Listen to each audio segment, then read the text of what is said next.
vamos a hacer un cante por serrano.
Esteban Bernal, muchas gracias, lo primero, por recibirnos en tu taller, y queremos que te presentes, queremos que cuentes quién es Esteban Bernal y por qué la gente que ve este programa entiende que eres uno de los grandes pintores de esta región. Bueno, pues soy alguien que tuvo la oportunidad de tener un profesor, un maestro de escuela, que era alguien fenomenal, el llorado Asensio Sáez García. Académico, escritor, pintor, ilustrador, escenógrafo, un hombre extraordinario que de alguna manera me contagió. Y también de un abuelo materno, Antonio Aguirre Valero, que aunque falleció siendo yo, bueno, a los 11 años, pero también dejó marcada lo que era su amor por el arte, por las antigüedades, por la sensibilidad hacia el arte. Un maestro que influye en ti, no solo desde el punto de vista didáctico como profesor o docente, sino que heredas esa parte multidisciplinar, ¿no? Esa parte polifacética, porque no solamente eres pintor, Esteban Bernal es muchas cosas más.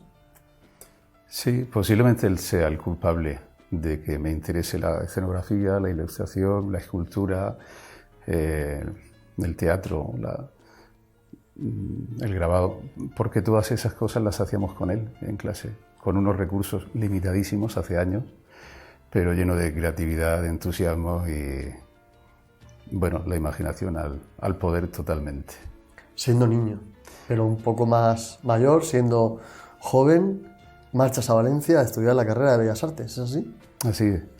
Yo hasta poco antes de irme a Valencia no sabía si estudiar arquitectura o Bellas Artes. Estuve indeciso, muy indeciso, hasta escasamente 4 meses antes de estar rellenar la matrícula en Valencia. Y finalmente me decidí por la Universidad de Bellas Artes de San Carlos de Valencia. Y allí estudié Bellas Artes. ¿Pero tú crees que esa afición previa, que no has dejado nunca, ¿no?, sobre la arquitectura o sobre las 3 dimensiones, ha influido en tu obra y en tu forma de trabajar el resto de tu vida? Mucho, mucho. Quizás ahora que estoy con una serie sobre arquitecturas, estoy como saldando una deuda con esa parte, esa querencia que he tenido siempre por la tercera dimensión, por la arquitectura. Y bueno, en muchas ocasiones la pintura adquiere la tercera dimensión de la escultura, casi sin darme cuenta. Empezó siendo al principio con pintura muy matérica, pero luego, una vez que abandoné incluso el material de carga, el aporte, ¿no?, que aportaba mucha textura al cuadro, a la obra, pues seguí haciendo escultura paralelamente, de pequeño formato, de mediano, incluso de gran formato. Ese chaval que se marcha a Valencia, estudia Bellas Artes, vuelve a la Unión y se dedica a la docencia. En un principio no tenía proyectado dedicarme a la docencia, no me había considerado yo con una clara vocación docente, pero sí, poco a poco fue decantándose así la historia y bueno, comencé dando clases en el Instituto de Petrol que había en Refinería de Escombreras. Estuve 4 años y después saqué las oposiciones de dibujo y desde que las saqué hasta hoy estoy dando clases aquí en el Instituto María Ferrer Salcedo de la Unión, en el aula de dibujo que tiene el nombre de Asensio Sáez García. Mis alumnos cuando entran el primer día les cuento por qué ese aula lleva ese nombre y la importancia que tuvo para mí. Hablabas de la Unión, que es el pueblo en el que estamos, el pueblo en el que naciste y en el que vives y en el que has estado toda tu carrera profesional a nivel docente y a nivel artístico. No se puede concebir al artista Esteban Bernal sin comprender qué es la Unión. Sí, las raíces son muy importantes. De hecho, todos estamos más influidos por nuestras raíces, creo que de lo que somos conscientes, ¿no? Yo creo que no son las personas que te rodean y te acompañan durante la niñez, sino el entorno en el que vives es muy importante. Y en mi caso, la Sierra Minera de la Unión lo ha sido. Todo lo que son sus colores, los ocres, ¿no? Los óxidos, las oxidaciones, todo lo que son, bueno, la tierra horadada, arañada por el laboreo de tantos siglos. Mi retina ha sido educada, sin darme cuenta, en este entorno en el que he cargado y cargo muchas veces las baterías estéticamente. Es decir, me motiva tanto una buena exposición, un buen museo, como un paseo por la Sierra Minera, y es una paleta viva de pintor, es una maravilla. La Unión es inseparable del flamenco y de la minería y de toda la historia que une y que vincula a esos dos elementos.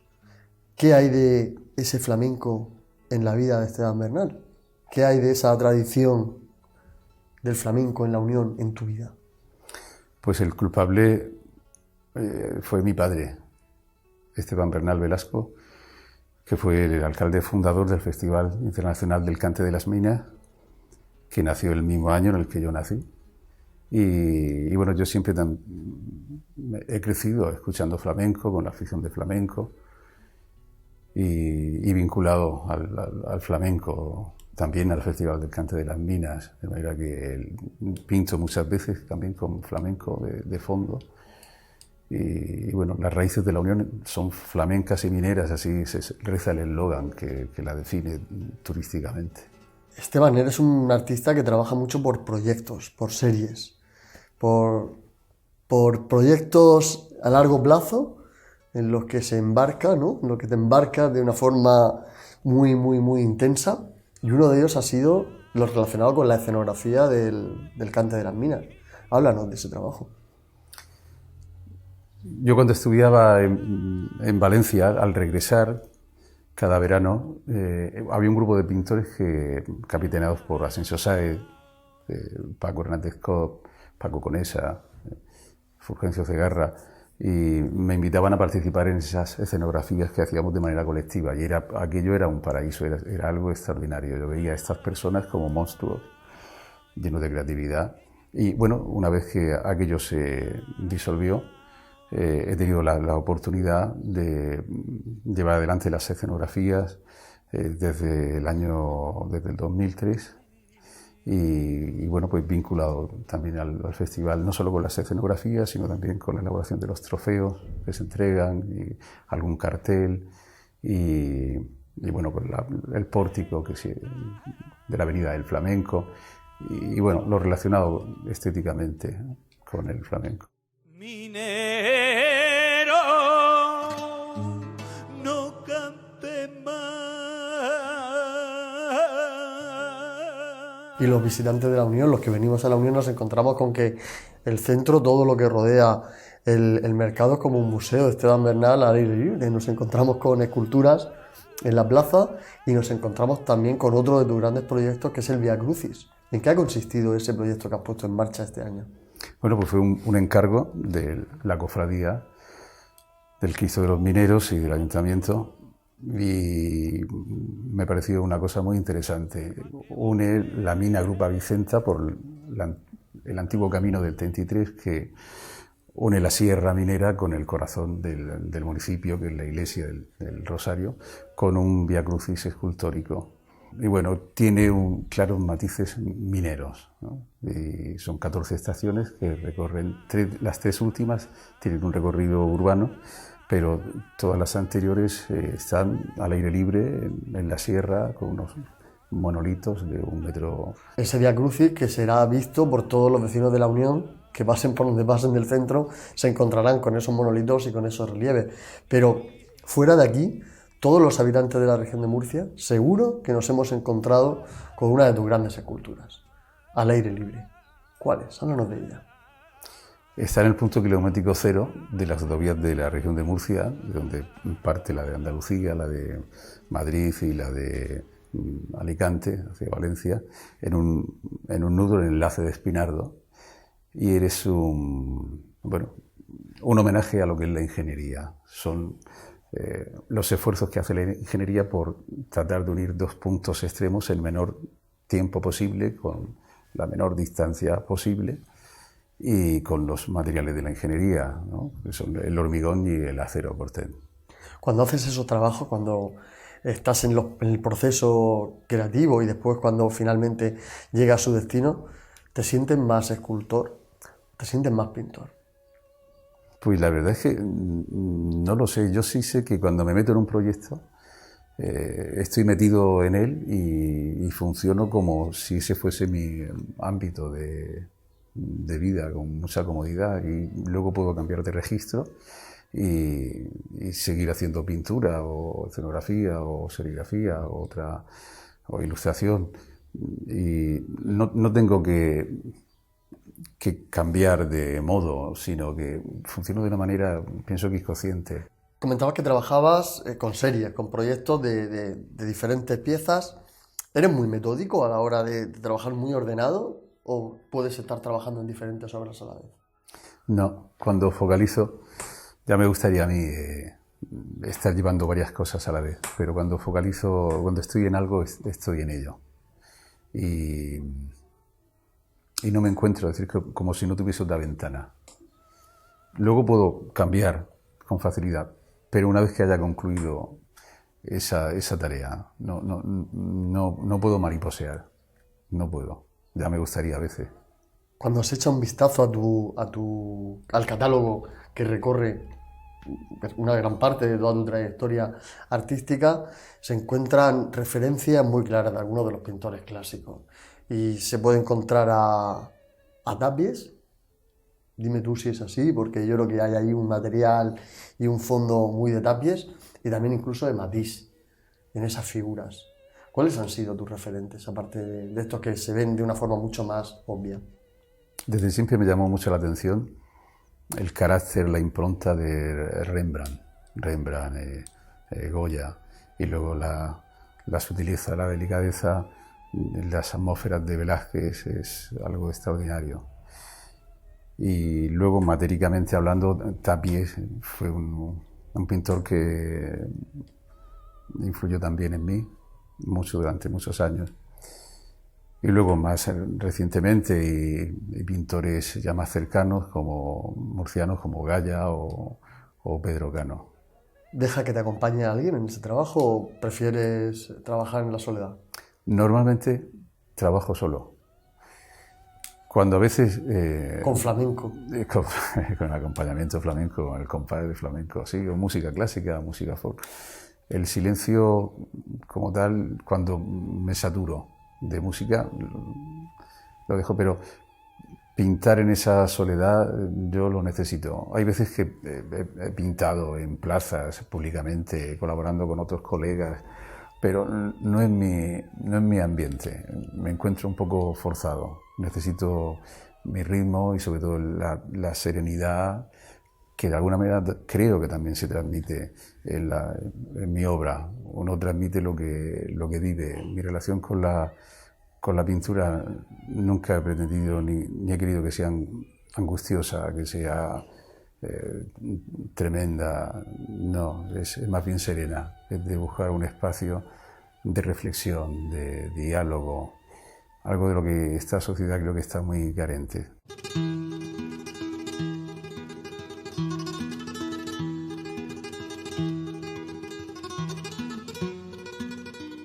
Y esa reflexión, Esteban, que dices que es necesaria en el mundo del arte, bueno, en el mundo del artista, ¿crees que es compatible con esos encargos que requieren una fecha de entrega, unos plazos determinados y todo el estrés que conlleva montar escenografías como la del Festival del Cante de las Minas? Todo eso, lógicamente, hay que programarlo, hay que racionalizar el tiempo y racionar lo que son los proyectos para que no sé, al final termines tú sucumbiendo porque es una invasión de un esfuerzo y un estrés que vitalmente no es ni es agradable ni es sano. Pues Esteban, ¿me enseñas esos cuadros que tienes ahí de gran formato que estoy viendo y que esconden motivos relacionados con toda esta sierra minera y con todo ese universo en el que te has creado como persona y como artista? Perfecto.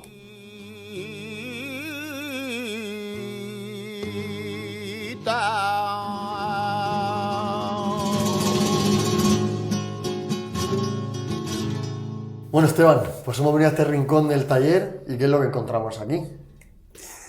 Pues aquí hay un trocito de la Sierra Minera de la Unión. Esto es un cuadro en el que se respira la sierra, los óxidos que hablábamos, los ocres, esos rojos, las texturas, todo lo que es la decadencia de lo que son los castilletes, que desgraciadamente están tocados de muerte. Porque bueno, los que son de hierro parece que son más sólidos, la estructura, ¿no? Pero tampoco es eterno el hierro. Entre el expolio y las oxidaciones y el deterioro natural, pues están cayendo, desapareciendo. No le auguro un futuro muy lejano. Lo que sí mucha gente de la región debe conocer, si no lo conoce ya, es la visita que se puede hacer a las minas y toda la recreación y el conocimiento de todo lo que fue la historia y el valor de la minería para toda esta zona, no solo para la Unión, sino para toda la comarca. Y en este cuadro que vemos un montón de texturas y un montón de colores muy mezclados, muy diluidos, ¿hay diferentes materiales o solo hay pigmento? En este prácticamente casi todo es pigmento. Hay muy poco material de carga, solamente en algunos sitios. Y la pintura está lavada en determinadas zonas y arrastrada por el agua, que en muchas ocasiones el agua teñida tiñe, pinta, pero en otras lava, y ese juego, como jugando con las diferentes zonas de humedad del fondo, pues participa lo que es el sustrato del soporte de una manera que a mí me complace mucho, me parece muy interesante. Es decir, que hay una relación conceptual muy fuerte entre el sujeto, ese paisaje, con la forma en la que has trabajado esa obra. Una relación directa, ¿no? Sí, porque igual que envejece, y por la propia naturaleza, ¿no? El paso del tiempo, la oxidación, el deterioro, de alguna forma, también la pintura sufre ese barrido, ese lavado, ese, podríamos decir, también deterioro. También a veces se araña, ¿no? Se grafía lo que es la superficie y, bueno, sí hay una analogía, efectivamente. Y encontramos junto a esto esta otra obra aquí al lado que imagino que es una recreación, una réplica de la original, que es el Via Crucis, minero situado en el pueblo de la Unión. Cuéntanos. Estos son los prototipos. Estas obras las hice aquí en el taller, están hechas en barro, y del barro se obtiene un molde en silicona, y de ese molde en silicona se obtiene luego el primer prototipo, es este de escayola, que sí me lo quedé yo, pero luego se fundieron en piedra artificial. y son a escala 1:1, escala real, son los prototipos. Esteban, yo quiero verte delante de ese soporte, delante de ese lienzo o de ese papel y ver cómo manejan los pinceles, cómo manejan los colores y que nos enseñes cómo trabajas. Pues nada, manos a la obra, nunca mejor dicho.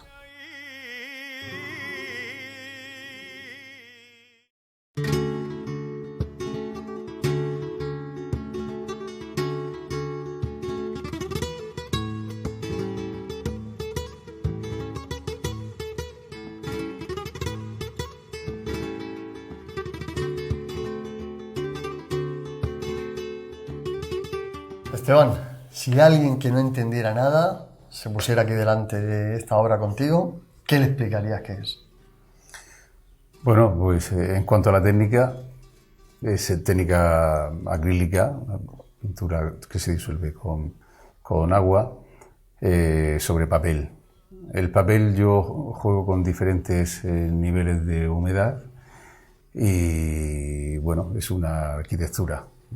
Y la técnica del acrílico, en este caso, te da una ventaja sobre el óleo en el secado, en un secado mucho más rápido. Es y mucho, poder trabajar claro, más sobre la obra. es mucho más inmediato y bueno, a mí esa celeridad me viene bien porque tiene que respirar el papel, tiene que recuperarse, tienes que volver a aportar y el agua, incluso si la acompañas, ¿no?, con un poco de calor o el sol, el comportamiento es mucho más rápido. Hay que tener cuidado para que el papel tampoco quiebre, no, pero es un elemento que parece que está vivo, sigue vivo y hay que respetar, tiene su fisonomía y sus tensiones internas, igual que cuando se abomba o se tensa un bastidor y la tela, ¿no?, incluso la madera. Si tú estuvieses aquí solo trabajando una tarde sobre esta obra y pudieses abstraerte de que no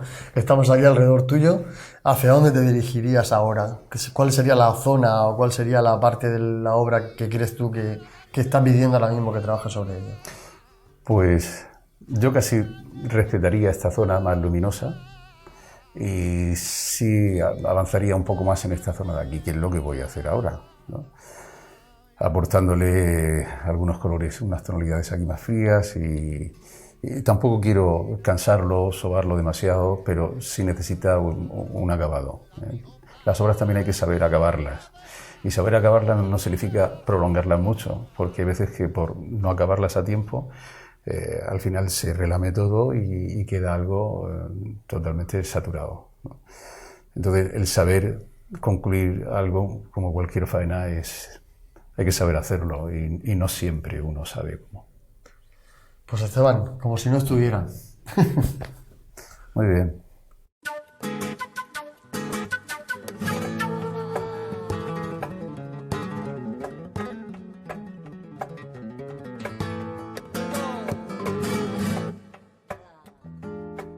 Lo que has usado, el trapo, el pincel, el agua. Sí, porque a veces se le aporta pintura. Hay pintura que luego se le quita, el agua que lava tiñe otras zonas y juego con un azar controlado que me parece que puede ser un recurso plástico también muy interesante. A mí me habían enseñado desde muy pequeño que los chorretones son un defecto que hay que tapar, que hay que esconder, ¿no?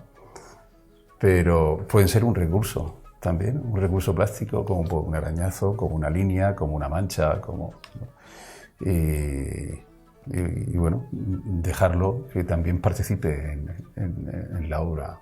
Bueno, pues te dejamos que termines esta obra porque imagino que querrás, como antes has comentado, preguntarle y ver qué es lo que le falta, y te agradecemos porque nos hayas recibido en tu taller, haber entrado en tu universo, haber entrado en todo ese mundo que tienes creativo, con tu talento, también con tu pedagogía. Se nota que eres profesor, lo has explicado todo perfectamente. Creo que hemos entendido muchísimo sobre la pintura y la escultura de Esteban Bernal. Y lo último que nos queda por preguntarte es esta obra que donas para el programa, el valor de ella, ¿dónde quieres que vaya destinado? Pues me gustaría que fuese destinado a Cáritas. Pues a Cáritas irá, y Esteban, muchísimas gracias por habernos recibido. Gracias a ti.